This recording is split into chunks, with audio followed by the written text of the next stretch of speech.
pour qu'on puisse bien étudier la parole, faire qu'on puisse bien comprendre et apprendre de nouvelles choses au nom de Jésus-Christ. Amen. Amen. Alors, dans la dernière fois, on avait introduit sur la convoitise. Mais on n'avait même pas encore atteint le sujet de la convoitise. Je pense qu'on partageait dans le livre des Tites, si je ne me trompe pas. C'était ça, non? C'était Tite chapitre combien? Ok, donc c'était dans Tite chapitre combien? Tite chapitre 2, verset 11. Voilà. Tite 2, verset 11. La grâce de Dieu nous enseigne à renoncer. On avait expliqué c'est quoi la grâce de Dieu. Sans regarder dans vos cahiers, c'est quoi la grâce de Dieu. Qu'est-ce qu'on avait dit? Avec vos propres mots. J'ai dit sans regarder le cahier, donc on ferme. Oui. La grâce de Dieu, c'est une bénédiction imméritée. D'accord. Donc si je vais au travail et qu'on me donne mon salaire, à la fin du mois, est-ce que c'est la grâce de Dieu comme ça? Non. Oui. Non, pardon. D'accord, parce que j'ai mérité. Alors, donc, on avait dit, quand je te dis, tu me demandes comment ça va, je dis ça va grâce à Dieu. On avait expliqué ça comment? On avait dit qu'est-ce que ça signifie. Je vais bien grâce à Dieu. On dit que ça veut dire que je vais bien. Oui. Avec une bénédiction imméritée. Non. Il faut reformuler ça. Oui. Que je vais bien. Quand on dit je vais bien par la grâce de Dieu, ça veut dire que Dieu il m'a fait grâce en me renouvelant le souffle de lui. Donc, Dieu m'a accordé une bénédiction imméritée d'aller bien. D'accord? Je n'ai pas mérité d'aller bien parce qu'il y en a beaucoup qui ne vont pas bien et je ne suis pas meilleur qu'eux. Je n'ai pas fait quelque chose de mieux qu'eux. D'accord? Vous savez qu'il y a des enfants qui sont beaucoup plus sages que vous, mais qui sont sur des fauteuils roulants. On est bien d'accord. Voilà. Donc, et nous n'avons rien fait pour être sur nos deux pieds et pouvoir marcher chaque jour dans la grâce de Dieu. Le verset dit que cette grâce de Dieu nous enseigne. Donc, ce n'est pas parce que Dieu nous fait du bien, comme on a dit, que nous devons réagir sans lui obéir. Oui, sans reconnaissance. Sans reconnaissance, voilà. Donc, et on avait pris l'exemple du voisin, vous vous rappelez? Si quand tu passes chaque matin, tu ne salues pas le voisin, et le voisin t'appelle un jour et il te donne des choses que tu aimes bien. D'accord? On avait demandé, est-ce que le jour qui va suivre, quand tu vas passer, tu vas encore voir, tu vas voir le voisin sans le saluer. On avait dit voilà, parce qu'il t'a donné alors que tu sais bien que tu ne le méritais pas. Là, tu vas commencer à faire attention. D'accord? Et on avait dit que quand même, quand tu vas le saluer, il y a quand même deux possibilités. Soit tu vas le saluer par reconnaissance, soit tu peux le saluer par intérêt. Parce que tu te dis que bon, si déjà je ne le saluais pas, il m'a donné beaucoup de cadeaux. Maintenant que je vais le saluer, peut-être ça va être bien plus. Donc ça c'est s'approcher de lui de manière intéressée. Et on a dit qu'on ne s'approche pas de Dieu de manière intéressée. Tout ça, ça vous dit quelque chose? Oui. C'est ce dont on a parlé dimanche dernier. Donc après, nous en sommes arrivés donc elle nous enseigne à renoncer à l'impiété.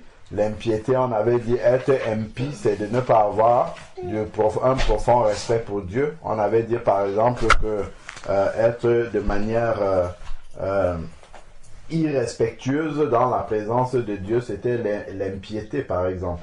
Ok? Si vous vous rappelez, on fait un résumé. Donc,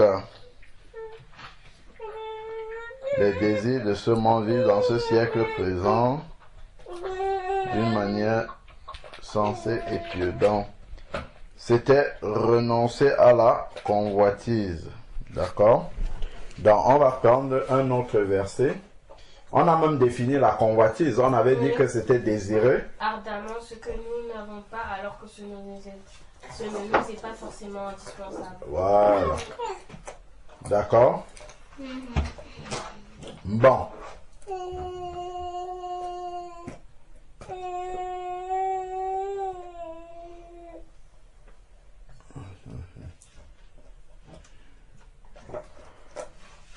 Alors, on va prendre un autre texte. On va prendre Jacques chapitre 1 vers le verset 13. Jacques, c'est après les Hébreux. Jacques chapitre 1. Jacques, oui, c'est après Hébreux.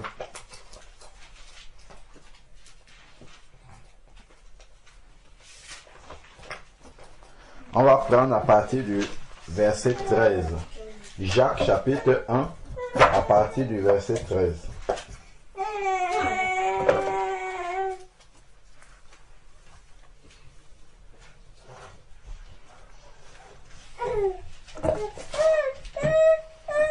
Jacques chapitre 1 à partir du verset 13. Donc Wendy, tu lis le verset 13 et Raphaëla va poursuivre. Que personne, lorsqu'il est tenté, ne dise c'est Dieu qui me tente. Voilà, on s'arrête d'abord. Que personne, lorsqu'il est tenté, d'accord? Que personne, lorsqu'il est tenté, ne dise c'est Dieu qui me Tente. Donc, lorsque tu vois quelque chose et que tu commences à désirer la chose, tu ne peux pas accuser Dieu et dire que c'est Dieu qui est en train de te tenter. Donc, de faire en sorte que tu tombes dans un péché. Par exemple, quelqu'un à qui on a interdit quelque chose et qui voit la chose. Quelqu'un à qui on a interdit quelque chose et qui voit la chose. Par exemple, qu'est-ce que je peux dire? Voilà, on t'a interdit de prendre des bonbons. D'accord? On t'a interdit de prendre des bonbons parce que, voilà, maman t'a peut-être dit, je ne sais pas moi, les bonbons, c'est pour le goûter à 16 heures. D'accord? Et là, tôt le matin, tu vois un bon paquet de bonbons qui est posé là et qui sont à ta disposition. Tu peux soit désobéir et prendre, soit obéir, écouter ce que maman a dit. Tu ne vas pas dire que c'est Dieu qui m'a tenté en faisant que je tombe sur un gros paquet de bonbons. D'accord? Dieu ne... Le verset, je lis la suite. Car Dieu ne peut être tenté par le mal et il ne tente lui-même personne. Voilà. Donc, Dieu ne peut pas être tenté et il ne tente pas les gens. Ok? Donc, Dieu n'est pas là pour te tenter. Tenter, en fait, c'est comme te piéger pour t'amener à commettre ce qui est mal. D'accord? Dieu ne tente pas. Par contre, Dieu peut t'éprouver. Il peut te tester. Il permet qu'une situation arrive pour que tu vois comment tu vas réagir. Pourtant, le diable qu'on appelle le tentateur, lui, il va te tenter, c'est-à-dire que il va mettre quelque chose devant toi dans le but que tu commettes une erreur. Ok? Comme il est venu tenter Ève en faisant, parce qu'il savait que si elle mangeait le fruit de l'arbre de la connaissance du bien et du mal, un malheur allait lui arriver. Donc, il est venu pour l'amener à commettre cette erreur. D'accord? Donc, le but du diable, lui, c'est pour nous entraîner dans l'erreur. Pourtant, Dieu, lui, il ne te met jamais devant une épreuve pour que tu fasses une erreur. Au contraire, il vient quand tu as commis l'erreur et il essaye de t'aider à la réparer si tu as le désir, d'accord, dans ton cœur. Ok, Dieu ne tente personne. Continuons. Et il ne peut être tenté par le mal et ne tente personne. Verset 14, Raphaëla. Mais chacun est tenté quand il est attiré et amorcé par sa propre convoitise. Voilà. Mais chacun est tenté. Donc, chacun est tenté quand il est attiré et amorcé par sa propre convoitise. Ok. Très bien.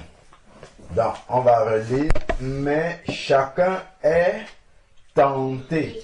Donc, c'est-à-dire que chacun se trouve dans une situation où il peut tomber dans une erreur parce que sa propre convoitise, c'est-à-dire les désirs qui sont dans son cœur et qui ne sont pas la volonté de Dieu, c'est une convoitise, il veut avoir quelque chose qui ne lui est pas indispensable forcément, d'accord?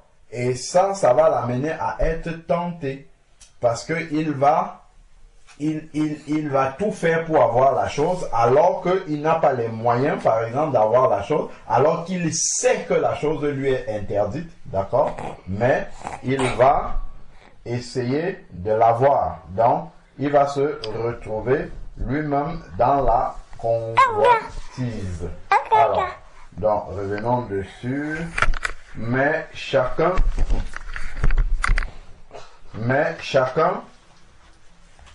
est tenté parce que sa propre convoitise l'attire. Donc, en fait, la convoitise nous conduit à la tentation. Vous pouvez noter ça. La convoitise nous conduit à la tentation. Je prends un exemple. Tu vois, hein, on continue la convoitise. C'est la suite. On avait déjà mis avant la convoitise. On continue simplement. Donc, vous marquez Jacques chapitre 1, verset 13-. On va voir jusqu'où ça va nous amener. Donc, la convoitise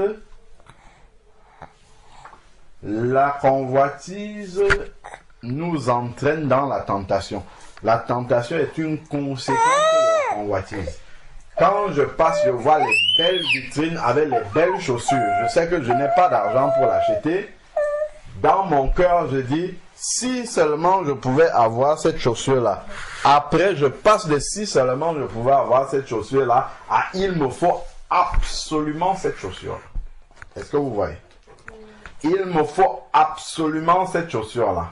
Et à partir de ce moment, mon cerveau commence à organiser des plans pour l'obtenir. Peu importe si ça va se passer de manière correcte ou pas. Donc, je vais tout faire pour l'avoir. OK? Donc, on a dit Jacques chapitre 1, verset 13-. Et on a dit, la convoitise entraîne ou a pour conséquence la tentation. La convoitise nous conduit à la tentation. Voilà, c'est ça.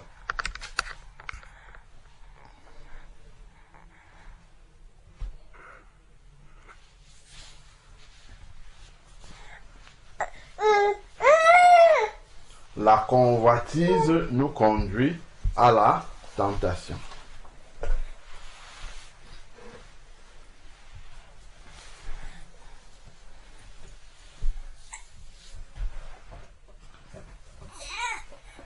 C'est verset combien déjà? C'est verset Jacques chapitre 1, verset 13-.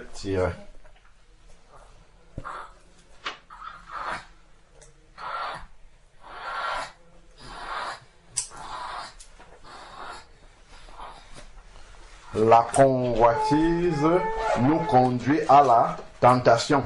Donc, on a compris que puisque mon cœur désire quelque chose qui n'est pas à ma portée, quelque chose qui ne m'est pas indispensable et qui n'est pas à ma portée, c'est-à-dire que je peux facilement avoir, cela va me conduire à la tentation, c'est-à-dire à rechercher un moyen, correct ou pas, pour avoir absolument la chose. Ça, on est déjà dans le péché.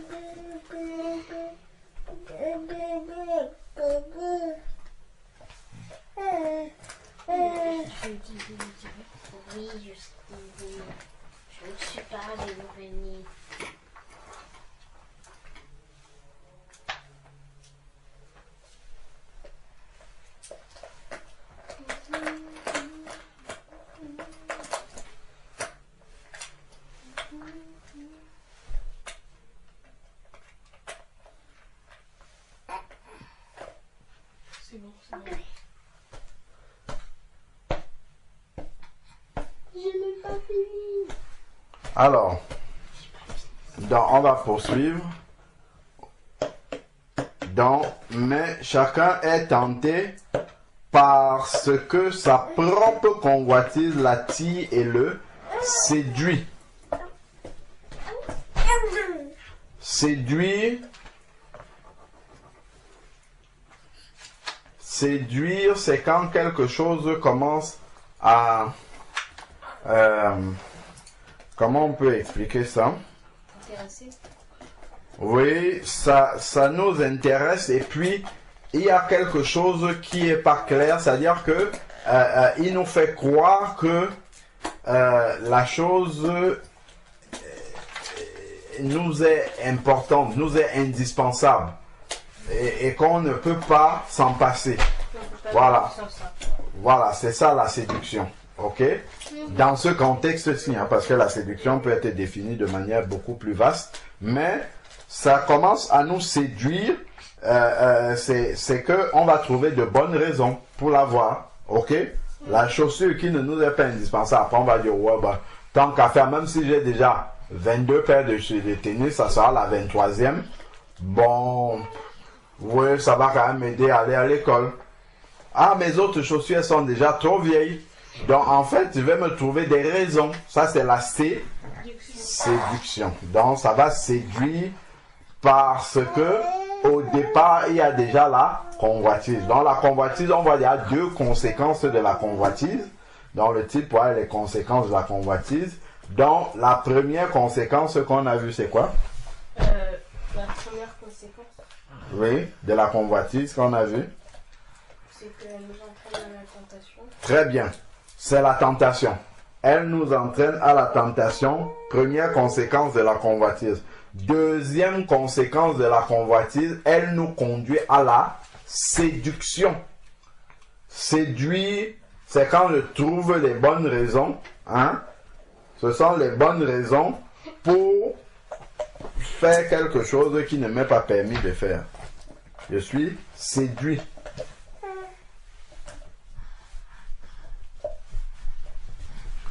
La séduction. Donc, quand ton cœur est déjà dans la convoitise, tu vas trouver une séduction.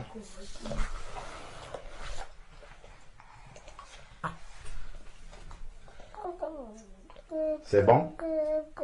Oui.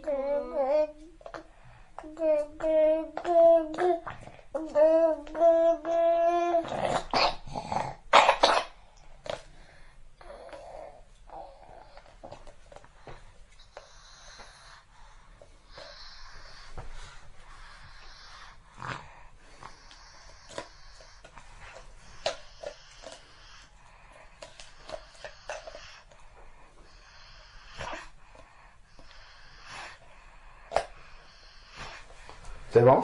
Oui. Alors, donc, on va lire le 15. Wendy, tu lis le 15.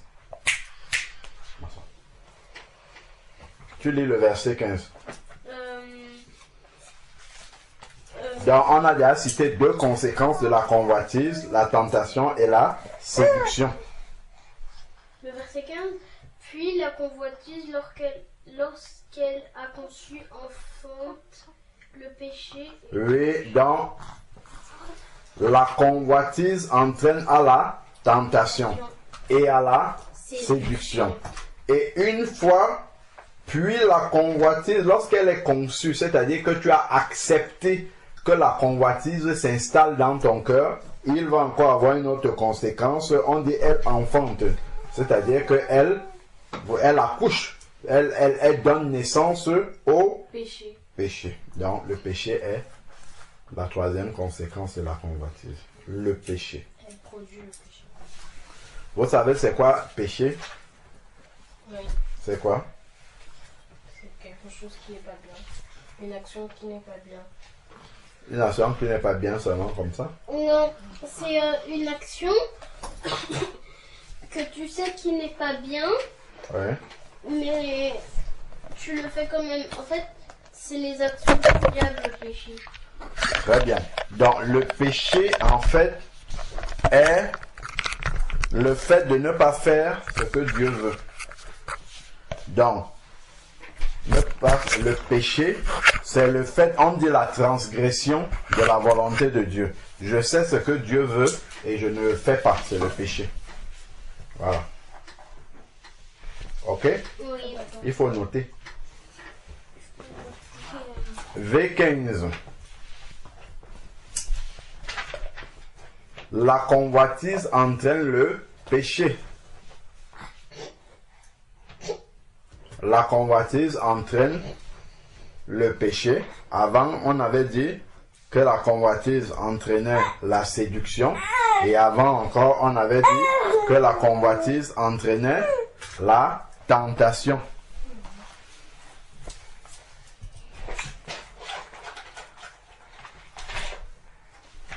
Ouais. Tentation, séduction, péché. On voit comment ça progresse. Ça entraîne des choses de plus en plus graves. Mais Oui. après la séduction, quand tu cherches des idées pour l'avoir, après, qu'est-ce qui fait le péché? Oui, quand tu cherches des moyens pour l'avoir, tu vas chercher un moyen détourné. Par exemple, tu vas venir mentir à maman que ta tennis est déjà gâtée en te disant qu'elle ne va pas vérifier. D'accord? Elle va seulement acheter. D'ailleurs, en plus, elle est déjà à l'extérieur. Vous êtes peut-être dans le magasin. Tu lui dis, ah tiens maman, la tennis qui est belle, elle peut même, on peut l'acheter comme ça, elle va remplacer ma tennis qui est déjà déchirée alors que tu n'as pas, ta tennis n'est pas déchirée. Tu vois? Donc tu vas mentir pour pouvoir satisfaire à ce que tu convoites. Donc le mensonge va être la conséquence de la convoitise et le mensonge est un péché. C'est un exemple. Ok?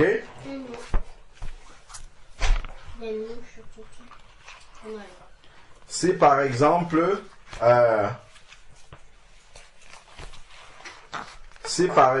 tu vas acheter des gâteaux, tu passes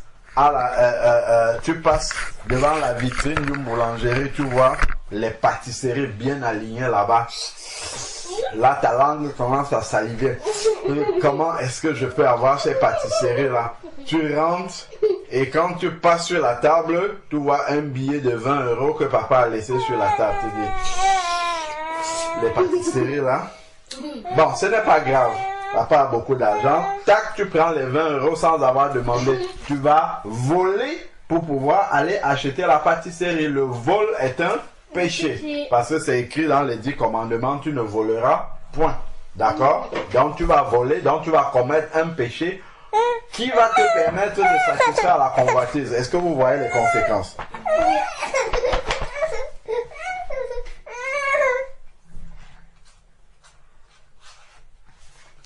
D'accord? Oui. Voilà. Donc le péché. Le péché va être un moyen qui va te permettre de satisfaire à ta convoitise. Et ça, c'est mal devant le Seigneur. Alors, oui, c'est mauvais. Alors, Raphaël, on continue, enfant, le péché. Après, lui aussi, il va avoir ses propres conséquences. Et le péché étant consommé produit la mort. Ah ben si, celui qui meurt dans le péché, il va où? En enfer. Donc ça veut dire que... Le péché produit la mort. La mort, c'est la séparation d'avec Dieu. D'accord? On avait lu dans Ésaïe 59, vous vous souvenez? Ce sont vos péchés qui empêchent Dieu de vous entendre. Parce que Dieu a horreur du péché. Donc quand on a le péché, ça met une barrière, une distance entre Dieu et nous. Ok? Donc si on pêche, cela va entraîner la mort. Une question. Parce que la mort est une conséquence du péché. Oui, Raphaël. Ouais, Wendy. Mais je veux dire, c'est impossible de ne pas pécher. Oui, c'est possible de ne pas pécher. C'est difficile, c'est vrai, on compte sur la grâce de Dieu. Mais le problème avec la convoitise, c'est que la convoitise, c'est toi-même qui la nourris dans ton cœur. La convoitise peut arriver, mais tu la rejettes. Par exemple, tu passes devant la boulangerie, tu vois des gâteaux, tu dis, ah ben tiens, ils ont fait de belles pâtisseries, hein. Et tu passes, d'accord? Tu as vu, tu aurais bien aimé les manger, mais tu sais déjà que tu ne peux pas les manger parce que tu n'as pas d'argent, ou bien parce que ça t'est interdit, ou bien tu as dit, bon, ok, ben, ce sont des belles pâtisseries, et tu passes à autre chose, d'accord? Tu ne restes pas là. Ce sont de belles pâtisseries. Il faut absolument que je les mange. Là, le péché, comment je vais faire pour les manger? Où est-ce que je vais trouver de l'argent? Et là, tu es prête à pécher. Ok? Oui, Raphaëla. Ah oui, mais est-ce que si par exemple, justement, on prend l'exemple de la boulangerie et qu'on passe devant des belles pâtisseries et qu'on a envie de les manger, mais on sait qu'on peut pas. Est-ce que par exemple, si on fait exprès, par exemple, on dit à maman qui est avec nous dans la boulangerie, ah, ils ont fait de belles pâtisseries, et qu'on fait comme si on passait et qu'après maman elle nous achète parce que bah, on a dit ça, est-ce que c'est la convoitise? Non, c'est pas forcément, c'est pas la convoitise. La convoitise, c'est quand tu sais que tu ne peux pas les avoir et immédiatement tu commences à rechercher un moyen pour les avoir. Là, on entre vraiment dans la convoitise. Ok? Oui. Mais si, par exemple, tu veux et que ben là, les boulangeries, ben, tu vois les pâtisseries et tu veux vraiment, c'est la convoitise, mais après maman elle t'achète. Hein? Maman, elle t'achète parce que tu as demandé ou bien elle t'achète simplement comme ça? Parce que on a demandé, mais c'était quand même la convoitise. Je veux dire, est-ce que c'est la convoitise? La convoitise, on a dit, c'est désirer quelque chose qui ne nous est pas permis ou qui ne nous est pas indispensable, d'accord? Voilà.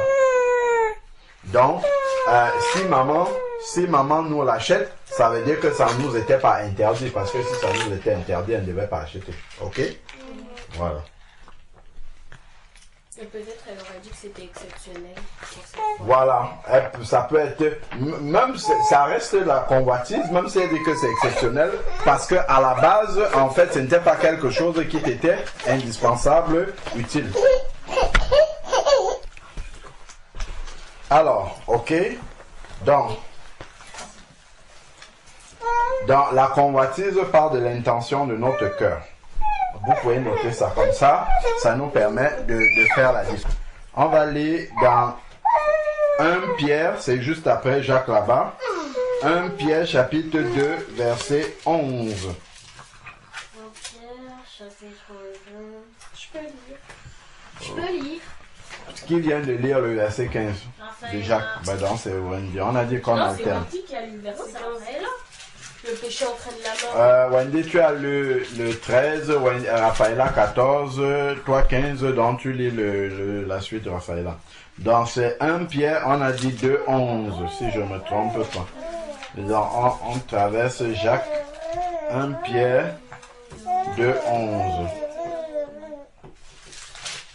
1 Pierre 2, 11. Non.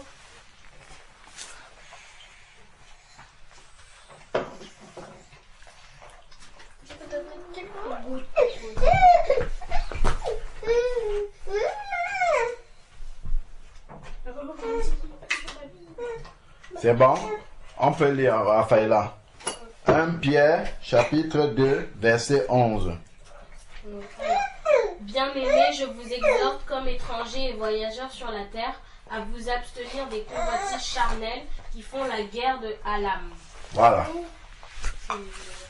Bien-aimés, je vous exhorte en tant qu'étrangers et voyageurs sur la terre. Comme tu as dit, qu'est-ce que ça veut dire? C'est le verset 11. 1 Pierre 2, verset 11.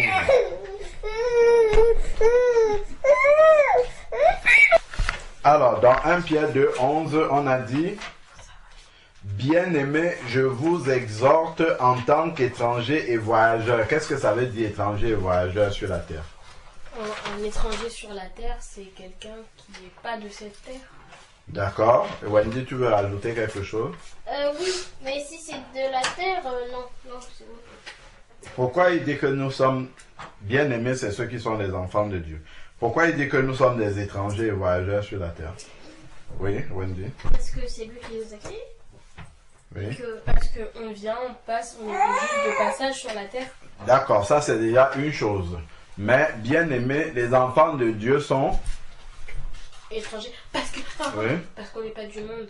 Voilà, parce qu'on n'est pas du monde, parce que notre vraie patrie ou notre vraie nation, c'est au Ciel. Voilà. Donc c'est pour ça que sur la terre, on est de passage. Quand tu vas en vacances quelque part, ce n'est pas ta vraie maison là-bas. D'accord? Tu es un étranger et voyageur dans cette maison-là. D'accord? Donc, justement, tu as une maison que tu vas retrouver après où tu vas rester. Donc de la même manière, quand nous venons sur la terre, nous sommes comme en voyage sur la terre. D'accord? Mais on va retourner dans notre vraie maison qui est au ciel où on va passer l'éternité. Parce que l'éternité, on ne va plus se déplacer. Il n'y aura plus une mort qui va nous amener ailleurs. D'accord? Voilà. Donc c'est pour ça qu'il dit que nous sommes étrangers et voyageurs sur la terre. Donc le monde, la terre là, ne nous appartient pas. Et il dit donc, comme nous sommes étrangers et voyageurs sur la terre, il demande de s'abstenir des convoitises charnelles. Donc, parce que ces choses-là appartiennent au monde. Or, on ne va pas rester là. D'accord? Tu t'attaches normalement à un endroit où tu vas rester tout le temps. D'accord? Est-ce que quand tu vas, par exemple, en vacances à Nice, quand tu vas en vacances à Nice là-bas, est-ce que tu vas t'amuser à commencer à aller t'inscrire, par exemple, au multisport là-bas? Non, parce que tu vas pas y rester. Voilà. Tu vas t'inscrire au multisport dans la ville où tu habites. D'accord? Donc, ce que tu vas faire comme activité durable, tu vas le faire dans la ville où tu Habite. Ah, très bien.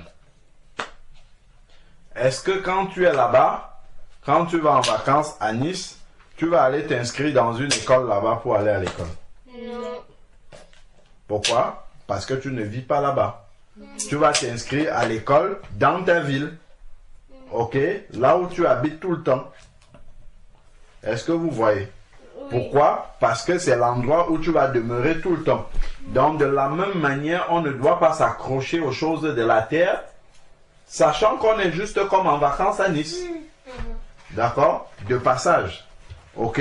Et qu'on ne va pas rester permanemment. Mais par contre, ce dans quoi nous devons passer plus de temps, investir plus, faire des choses durables, c'est là où on va rester de manière permanente. Et c'est au ciel. C'est au ciel qu'on va entrer et ne plus partir. Où on va rester de manière durable et définitive. Donc, il faut plus s'intéresser, plus s'attacher, plus s'accrocher aux choses du ciel. Est-ce que vous avez compris ça? Parce que sur la terre, nous sommes comme des vacanciers, on dit des pèlerins. C'est des personnes qui vont en pèlerinage quelque part pour un temps, après ils rentrent chez eux. Oui, Wendy.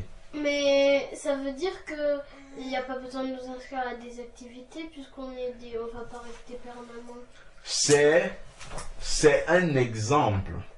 Les activités que tu fais au multisport, par exemple, vont durer 1 an.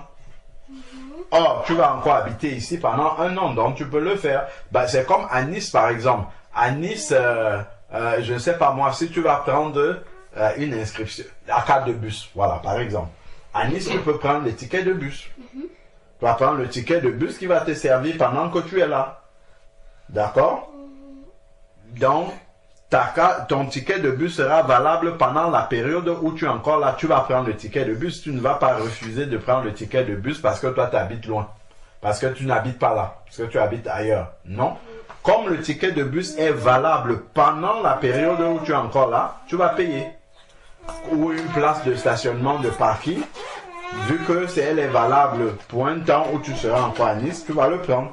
Donc, de la même manière, tu vas t'inscrire au multisport ici parce que la durée de validité du multisport, voilà, tu seras encore là sur la terre. Ok? Voilà, donc tu peux prendre. D'accord? Voilà.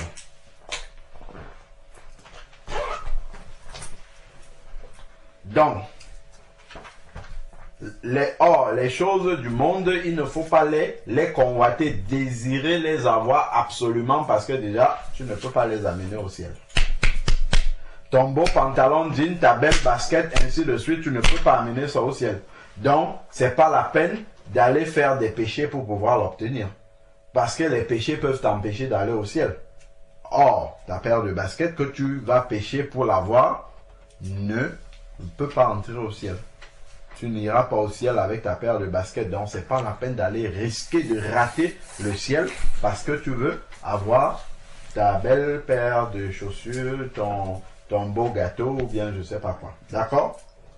Alors pourquoi on dit que tout ce que vous direz ici sera arrivé au ciel? Tout ce que vous direz ici sur terre sera lié au ciel. Justement parce que nous ne sommes pas de la terre. Nous habitons dans le ciel. Donc lorsque nous prenons une décision ici, comme nous sommes des vrais citoyens du ciel, c'est là où nous habitons en permanence, en fait, la décision, elle est validée au ciel. D'accord? Parce que nous habitons normalement au ciel. Je prends un exemple. Je vais en vacances à Nice. Ok? À partir de Nice, là-bas, qu'est-ce que je peux même dire? Je signe un contrat à Nice. Ça sera validé aussi ici. Je ne sais pas trop comment est-ce que je peux expliquer, quel exemple je peux prendre qui valide bien. Par exemple, mon contrat d'électricité. Je peux être à Nice, je signe le contrat d'électricité pour cette maison-ci, mais ça va être validé ici, parce que j'habite ici, ok? Ça va être validé à mon adresse. Bon, voilà, si vous voulez, voilà, on va dire ça plus simplement. Je vois un peu comment on peut expliquer ça. Je suis à Nice de passage, d'accord? Je suis à Nice de passage et je vais faire par exemple, qu'est-ce que je peux dire? Je vais acheter quelque chose, par exemple, je sais pas moi quoi, je vais acheter un lit. Je prends un exemple banal, ok? Je vais acheter un lit et on me demande à quelle adresse est-ce qu'on envoie la facture. Qu'est-ce que je vais dire? Je vais donner mon adresse à Nice? Oui. Non. Tu vas donner ton adresse qui est à Champigny. Voilà, s'ils doivent envoyer par la poste, sachant qu'ils vont le faire après, je vais donner mon adresse où j'habite normalement. Dans la décision que je prends sur la terre ici, on envoie la note là où je vais rester permanemment pour que je puisse le garder dans mes papiers, là où j'habite tout le temps. D'accord? Donc, quand je lis quelque chose ici sur la terre, vu que c'est une décision qui m'engage, on envoie ça à mon adresse définitive qui est au ciel. Ok? Et je vais conserver ça dans mes papiers, dans mes archives là-bas au ciel, parce que c'est là-bas que j'habite. Je n'habite pas sur la terre. Tout ce que vous lirez sur la terre sera lié au ciel. Ok? C'est-à-dire ce que vous décidez sur la terre, elle est valable au ciel. D'accord? Dieu le prend en compte au ciel. Ok?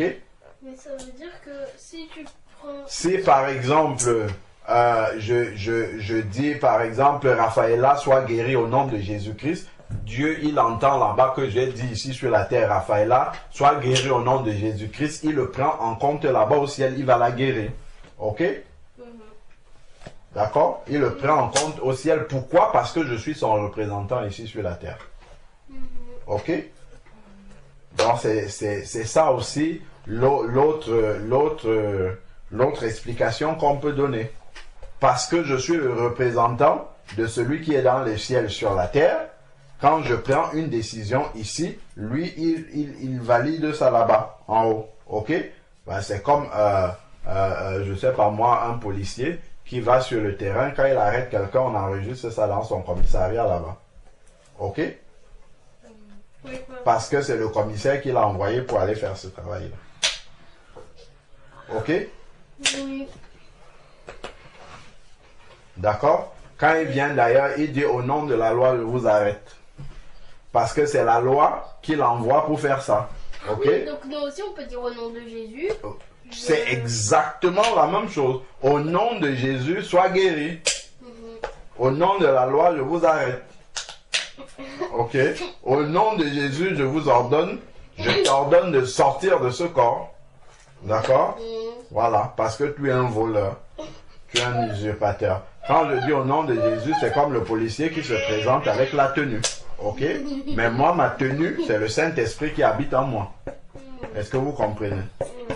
Voilà. Bon, donc, voilà un peu ce qu'on peut dire sur la convoitise. Est-ce que vous avez encore laissé des profonds désirs dans notre cœur qui ne sont pas...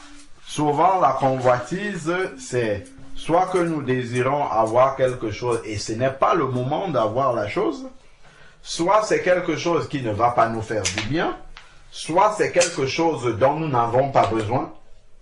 Parce que si tu as déjà 5 paires de chaussures, normalement 5 paires de chaussures devraient te suffire. Mais si tu veux encore la 6e, alors que toutes les 5 paires sont encore très belles, très bien, tu veux juste la 6e pour l'avoir, ça c'est la convoitise. Ok? Voilà. Est-ce que vous avez encore des questions sur la convoitise ou c'est bon? Vous avez bien compris? On a bien compris. On a bien compris. Je prends un autre exemple de convoitise. Je suis la petite sœur et je veux commander ma grande sœur. C'est comme si je voulais être à sa place. Je convoite sa place. Ok? Si seulement j'étais la grande sœur, alors quand on entre dans la voiture, c'est moi qui devrais m'asseoir devant avec maman. Tu vois? Ça, c'est la convoitise. Je veux être à la place de ma grande sœur. Ou alors, si maman revient avec des gâteaux et dit c'est seulement pour les petits, je suis la grande sœur, je désire prendre la place de mes petits frères pour avoir ces gâteaux-là. C'est de la convoitise aussi. Ok? Bon, il y a beaucoup d'exemples de convoitise qu'on peut donner comme ça. Alors, sujet de prière. Je ne sais pas. Ben si, attends. Si, Oui. c'est pour qu'on convoite plus les choses. Avant même d'arriver à convoiter, il y a la tentation, il y a la séduction et tout ça. Que le diable n'arrive pas à nous séduire, à nous tenter, non. Que nous restions toujours vigiles. Non. Voilà, pour ne pas céder à la tentation et à la séduction du Diable. Voilà. Donc, allez, Wendy, tu t'assois et puis on va prier. Et Raphaëla va prier. Prions. C'est Raphaëla qui va prier. Alors, Seigneur, je te remercie pour cette parole que tu nous permets de comprendre. Fais qu'elle puisse rester gravée dans notre cœur, Amen. dans notre esprit. Et Seigneur, qu'on puisse la mettre en pratique. Aide-nous, Seigneur, à rester vigilants par l'exhortation. Au nom de Jésus-Christ, Amen. Amen. Amen.